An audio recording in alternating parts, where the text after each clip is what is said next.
तप करके कहा गया है श्रीमद् भागवत में, जिस तरह परीक्षित जी को हमारे सुखदेव जी महाराज कथा श्रवण कराए थे, उसी स्वरूप में हमारे मिथिला के ही प्रगट लीला है। मिथिला के ही यही के सापूत है सियाराम बाबा। आप सब जोर से ताली बजा दीजिए।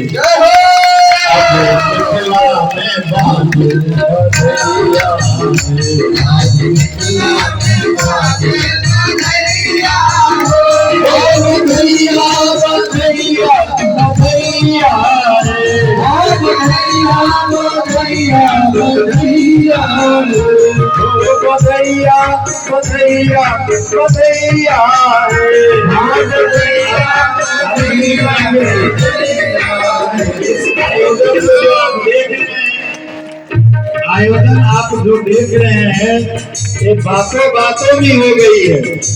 इसमें सबसे बड़ी श्रीमद् भागवत सप्ताह ज्ञान महायज्ञ, वैसे भी जनकपुर धाम अपना आप के दिव्य हमारे किशोरी जी के भूमि लीला धाम है। यहाँ इस तरह का आयोजन होना ही चाहिए।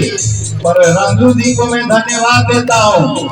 एक दिन हमने निमंत्रण दिए थे इस हमारे प्राकट्य स्वामी जी के लीला के अवसर पर, उनके मुख से निकला हमको भी इच्छा है एक भागवत जी का आयोजन यहाँ हो जाए। और दोनों दाम्पत्य विजय जी और रंजू जी तभी कहा आप जब समय निश्चित कर दीजिए, यह यज्ञ हम स्वीकार कर रहे हैं। हमें भी परम इच्छा है और सहज स्वीकार करके आज इस दिव्य लीला में हम और आप सब उपस्थित हैं। आप सब इन दोनों इनके पूरे परिवार के आशीर्वाद स्वरूप ताली बजा के स्वागत करते हैं। मिथिला पुरी के पागल, आज मिथिला पुरी के पागल, आज मिथिला पुरी के पागल, आज मिथिला पुरी के पागल। मेरा भैर भैया भाग जाओ,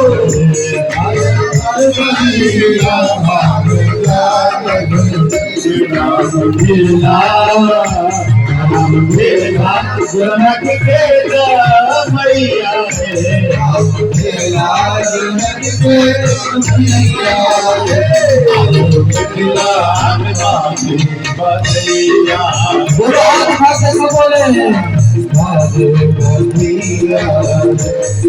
बधैया बधैया बधैया बधैया बधैया बधैया बधैया बधैया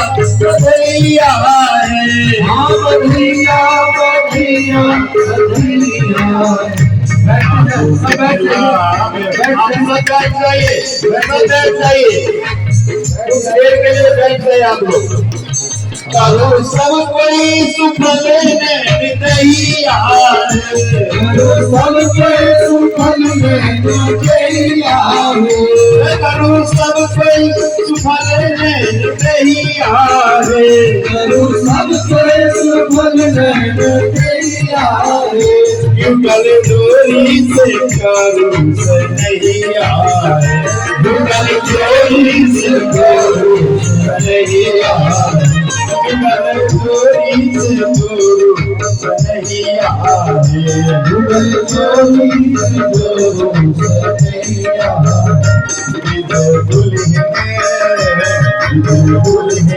दुल्हा पे भैया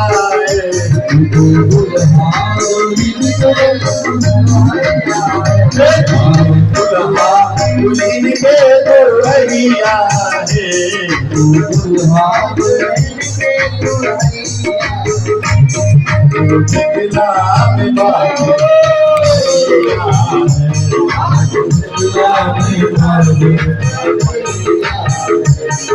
बधैया बधैया बधैया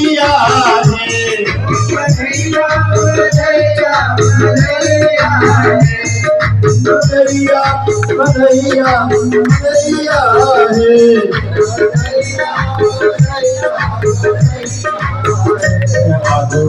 मेला में बाजे बधैया रे।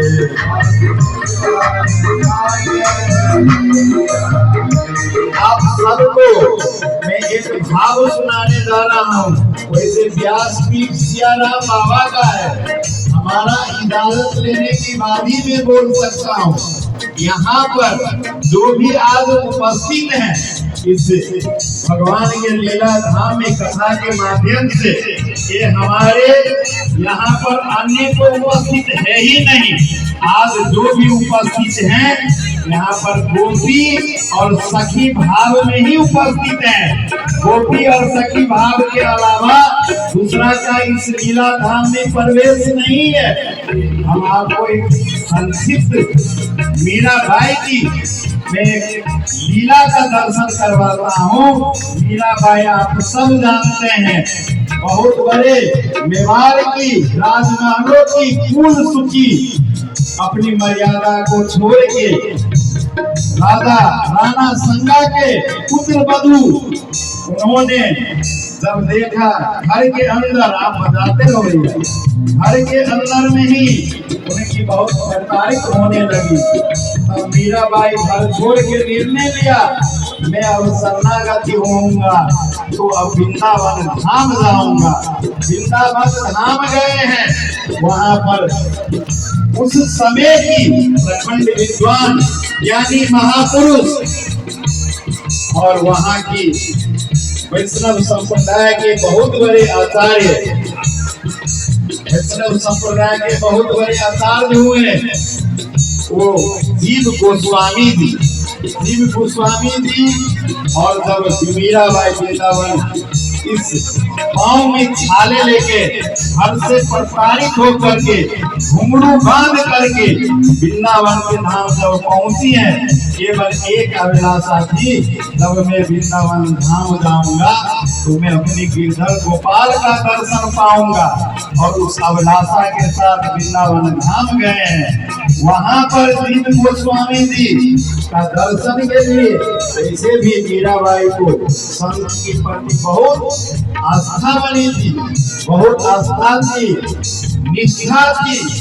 और जब वृंदावन धाम को पहुंचे हैं, वहां पर वो कहा, वहां के जो बहुत बड़ा मान था महाराज जी का, पूज्य जीव गोस्वामी का, कहा मैं संत के दर्शन में जाऊंगा। जीव गोस्वामी जी के द्वार पर पहुंचे हैं। पहुंचने के बाद मीराबाई को रोक दिया गया। जा करके वो उनके शिष्य लोग अंदर में प्रार्थना किए, जो बाहर में मेवाड़ के महारानी खड़ी है, मुझे वो चाहते हैं महाराज जी आपके दर्शन करो। कहा आप जाकर के कह दो मैं किसी स्त्री को दर्शन नहीं देता हूँ, मैं स्त्री को अपनी कुटिया में प्रवेश नहीं देता हूँ। मीरा मुस्कुराई और वो मुस्कुरा करके वहां कहा मैं तो वृंदावन धाम आया हूँ केवल इस समझ के जो यहाँ केवल गिरधर गोपाल रहते हैं, और जो भी यहाँ हैं वो सब इनके गोपी और सखी वृंदावन धाम में गिरधर गोपाल के इर्द गिर्द वास करते हैं। या आपके महात्मा जी पुरुष हैं तो आप कह देना हम सखी और गोपी हैं, हम वृंदावन धाम आए हैं केवल गिरधर गोपाल का दर्शन में। वो वहां से निकल पड़े हैं और निकल करके जब आई है और इधर में वृंदावन का आप देखोगे वो दशा हुई। दूसरे दिन सुबह के समय सत्र में बिहारी जी के मंदिर में जीव गोस्वामी जी पहुंचे हैं। जीव गोस्वामी जी को वहां पर जब अंदर में हाथ में आरती की थाल लेकर के प्रवेश किए हैं बिहारी जी के मंदिर में। जब पहुंचते हैं तो जो पीताम्बरी मुकुट धारण हमारे कृष्ण जी गिरधर गोपाल जी उनका स्वरूप बदल गया है। वहां जब देखते हैं जीव गोस्वामी जी तो नीचे घाघरा ऊपर चोरी चुनरी ओढ़े हुए ठाकुर जी विराजमान है। उनके हाथ की जो थाली की आरती की वो सब वहां गिर पड़ी। उनकी इतना क्रोध आया शिष्य और वहां की सेवकों के ऊपर, क्रोधित मन से जोर से चिल्लाया जिसको इस तरह ठाकुर जी को कौन सजाए हैं। ठाकुर जी की आज एक टोली एक नीचे चुनरी कौन लगाए हैं। सबने कहा आप ही बंद किए कल शाम को भोग पवा करके, आज सुबह आप ही ब्रह्म मुहूर्त में खोल रहे हैं, कोई दूसरा तो क्या नहीं है। महाराज जी आप ठाकुर जी की कसम खिला लो, हमारे हाथ इसमें नहीं है, हमारे कोई सेवा के हाथ नहीं है। एक वृद्ध महात्मा जी गोस्वामी जी के डर के मारे कपाते हुए वहां पर बोलते हैं, महाराज कल आपके तारा वाली जो मीराबाई थी भक्ति महारानी आपके द्वार पर प्रकट हुई थी, आपने उसको भगा दिए हैं। आपने कहा मैं स्त्री को प्रवेश नहीं देता हूँ। आज लगता है ठाकुर जी उन्हीं के कारण अपनी लीला को आपके सामने प्रकट किए हैं। वहीं पर जीव गोस्वामी जी की सारा अहंकार ज्ञान की सब खुल गया, अहंकार लूट पड़ी। वही नतमस्तक ठाकुर जी के चरणों में हुई और दौड़ते दौड़ते हमारे जीव गोस्वामी जी धर्मशाला की ओर दौड़े हैं। वहां पर जब गए हैं मीरा जी ऐसी लागी लगन मीरा हो गई मन, ऐसी लागी लगन मीरा हो गई मन, तो गली गली आई दुनिया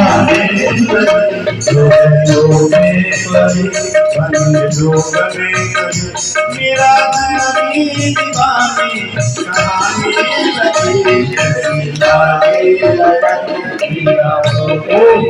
गा रही थी, अपनी कन्हैया का मगन में थी। वहाँ पर जब धर्मशाला में पहुँचे हैं जीव गोस्वामी जी नतमस्तक हो गए हैं, उनके चरणों में गिर पड़े हैं। कहे मैं आपको समझ नहीं पाया, मैं इतने दिनों से अपने ज्ञान की अपने अहंकारों से मैं अपनी बुद्धि को ठाकुर जी में स्त्री दोष को मैं दूर रखता था, स्त्री को मैं दोष समझता था, पर आज मेरा ज्ञान का चक्षु खुल गया है। चलो मीरा मुझे आप ठाकुर जी का दर्शन करवाओ। फिर बिहारी जी के दरबार में मीरा को लेकर के जीव गोस्वामी जी आते हैं। वहाँ पर ठाकुर जी को जैसे ही मंदिर के प्रांगण में प्रवेश करते हैं, एक तरफ ठाकुर जी को फिर वही पीताम्बरी में मुकुट से सहरा, ऊपर में मोर पंख ठाकुर जी सजे हुए हैं। एक तरफ मीरा में ठाकुर जी देखते हैं, ठाकुर जी भी मीरा को देखते हैं। वहीं पर जीव गोस्वामी जी नतमस्तक हो जाते हैं। कहा वृंदावन में भैया और जनकपुर धाम में कोई पुरुषार्थ अपने आप को नहीं समझना। यहाँ आत्मा से परमात्मा अगर जोड़ते हो तो वहाँ केवल सखी और गोपी का ही प्रवेश है, पुरुष का प्रवेश नहीं है। इसलिए हमें आज कहने का क्यों मन हुआ, मैंने आज विदेश जी को कहा आप सबको दे दीजिए चादर। कहा मैं इस लेकिन को नहीं दूंगा महाराज जी, आप मुझे भैया यहाँ लेकिन पुरुष कोई नहीं है, सब किशोरी जी का गोपी और सखी है। आप इस भाव में आकर के देखो, यहाँ पर जब तक नहीं आओगे इस लीला को समझने में आपको नहीं आएगा। आप बहुत देर कर देंगे। इस लीला में समझने के लिए गोपी और सखी उन्हीं का प्रवेश है।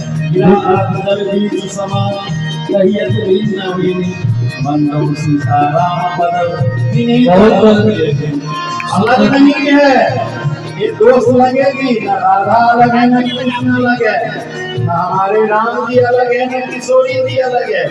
दोनों जैसे समुद्र की छाल पानी से जब ऊपर आती है तो हम छाल को छाल बोलते हैं, फिर से पानी में गिरने के बाद पानी जल हो जाता है। इसी तरह हमारे सिया राम जी हैं, सबको हृदय लगाए हैं, सबको गले लगाए हैं। आप देख लो हमारे किशोरी जी के कारण किशोरी सबरी का दूषण करता है। भगवान इन को सबसे पहले गले लगाए, इसलिए आज विवाह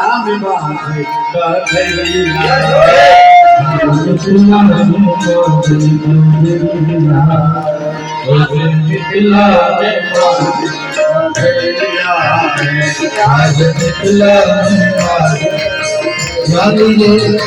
बड़ी सुंदरिया बधैया बधैया बधैया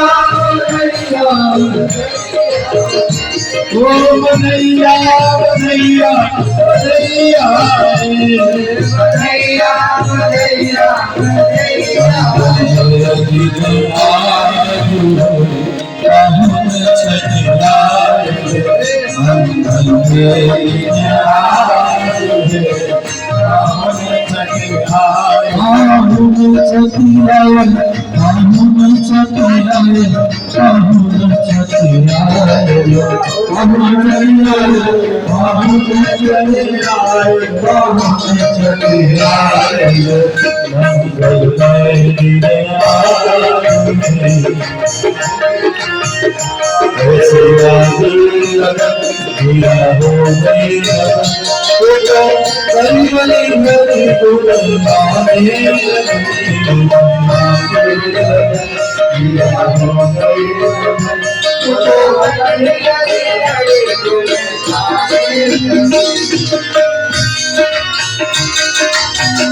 ताली की सेवा करते हुए गाइए।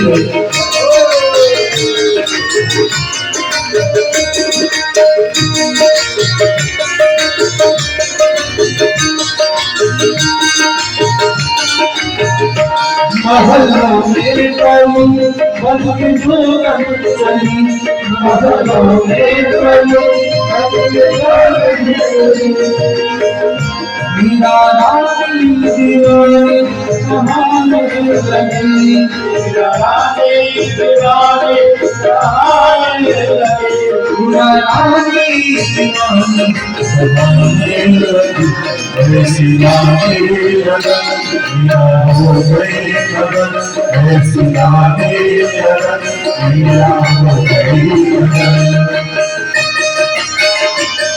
हाथ ऊपर नहीं दो हाथ ऊपर करके अपने मन को अपने लगन को लगाइए।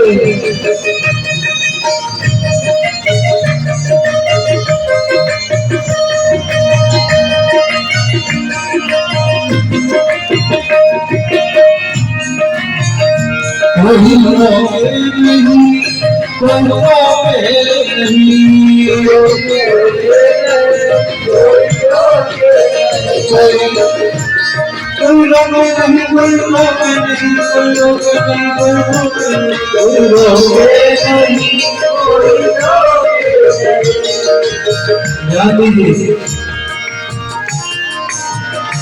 कुछ कारण से थोड़ा भाव है। भगवान श्याम सुंदर को भूख लगी गोचारण करने के क्रम में तो भेजा जाओ और जाकर के इन ब्राह्मण लोग यज्ञ कर रहे हैं वहां से कुछ मांग करके ले आओ। ग्वाल बाल सब गए तो ग्वाल बाल सब ब्राह्मणों से मांगा कि भगवान आए हुए भूख लगी है। भगवान की बात सुनने के बाद ही ग्वाल बाल ने कुछ नहीं दिया। ध्यान रहे भगवान राम को देख करके तो क्या स्त्री क्या पुरुष क्या बालक क्या पुरुष सब वही हो गए। लेकिन इस लीला में परम ज्ञानी ब्राह्मण लोगों ने सत्कार नहीं किया।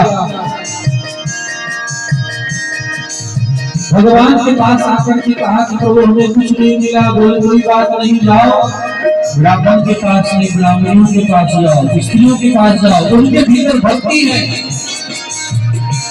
और ग्वाल बाल सब कहाँ गए? बोले ब्राह्मणों के पास गए। ब्राह्मणों ने पूर्ण सत्कार किया, भगवान के लिए व्यंजन तैयार करके ही नहीं दिया, अभी तो कहा हम खुद अपने हाथ से खिलाएंगे। ये भक्ति है। और सब ब्राह्मणी जब भोजन लेकर के गई भगवान को अपने हाथों से खिलाई। भगवान ने कहा बताओ घर कहाँ जाए? ब्राह्मणों ने कह दिया है जा तो नहीं हो, जाओ अपने मन से, फिर लौट के नहीं आना। भगवान ने कहा जाओ तो पहले से अधिक सम्मान करेंगे। मेरा आशीर्वाद है, आज से आप लोगों को कोई काम करने की जरूरत नहीं है। मथुरा के जो वास्तविक जो पंडितानी है उनका कोई काम नहीं है, वो केवल भगवान की कीर्तन करते हैं, मंदिर मंदिर जाकर के झाल मंजिला बजाते हैं। ब्राह्मण लोग ब्रज में आज भी काम भी करते हैं, मेहनत भी करते हैं, बच्चा भी वही खिलाता है, ब्राह्मण लोग ही। तो भगवान की शरणागति ग्रहण कर लेने पर सारा काम अनुकूल बन जाता है।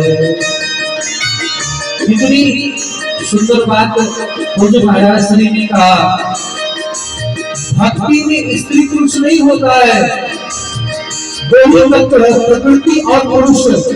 पुरुष वो है, हम सब प्रकृति है। तुम हो एक अगोचर सबके प्राणपति, जब तक इस देहात भाव से ऊपर नहीं उठोगे, आप ये स्त्री है ये पुरुष है, तब तक आप रास में या भागवत में प्रवेश करने का अधिकार भी नहीं। मीरा तो यही कहती है, मुझे तो लगा था केवल एक कृष्ण है, एक पुरुष है, और आप कहते हैं कि यहाँ दूसरा पुरुष है। इसलिए इस देहात भाव से ऊपर उठिए अपने आप को। कोई बोले नहीं, कोई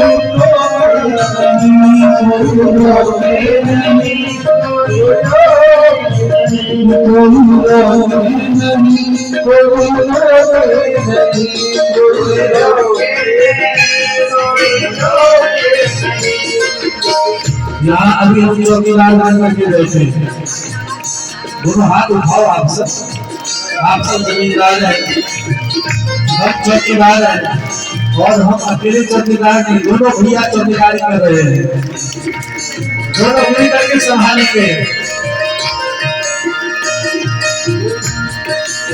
कुछ देर भैया मन संभालेंगे, कुछ देर हम संभालेंगे। कोई धोखे नहीं, कोई धोखे नहीं,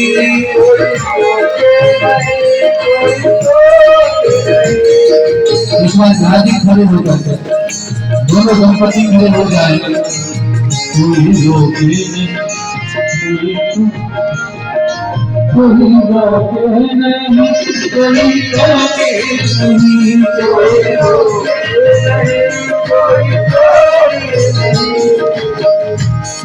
रुक्मिणी महारानी घोषणा कर दी कि भगवान से विवाह करेंगे, नहीं तो नहीं करेंगे।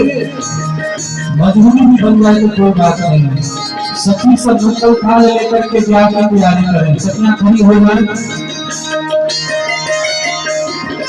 कन्यादान की तैयारी हो, बचपन ही आ जाए दादी।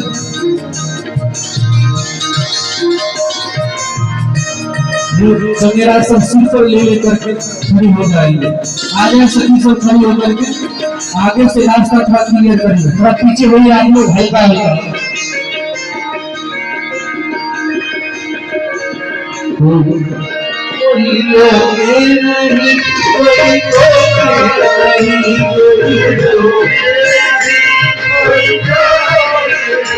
मेरा गोविंद गोपाल मेरा गोविंद गोपाल मेरा हो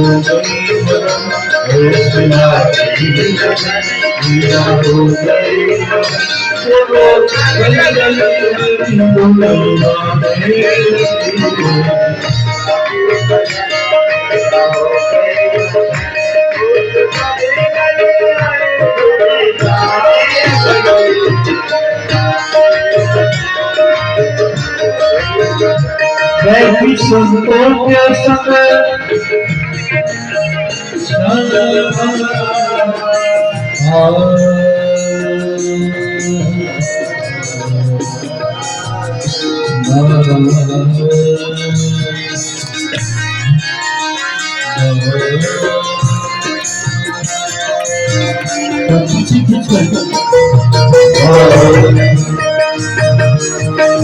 संतों के संग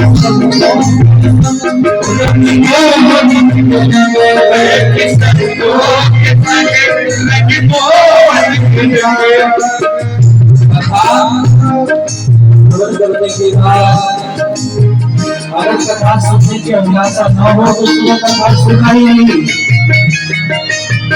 वर्तमान में कथा तो बहुतों ने सुना, लेकिन संतों की प्रेरणा क्या है?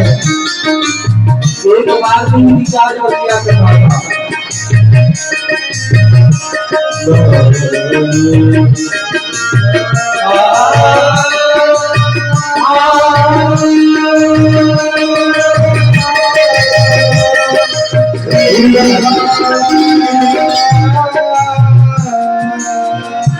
मैं तो दूरी बनाता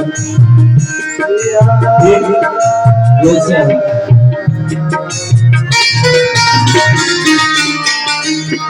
तो संतों के सन्निकट बैठने मात्र से, अरे आप लोग बैठे सब लोग बैठ के दर्शन करिए। आगे से रास्ता बनाने के लिए कहा, समझ को सुना जाए।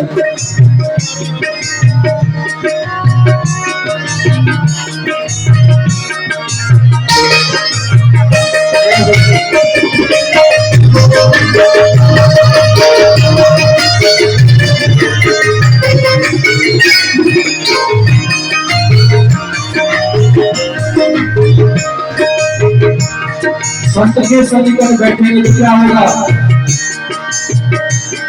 संत के सन्निकट बैठने से भगवान की प्रीति होगी। पति पत्नी आ जाए, बच्चों को भी बुला लिया जाए।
Yeah.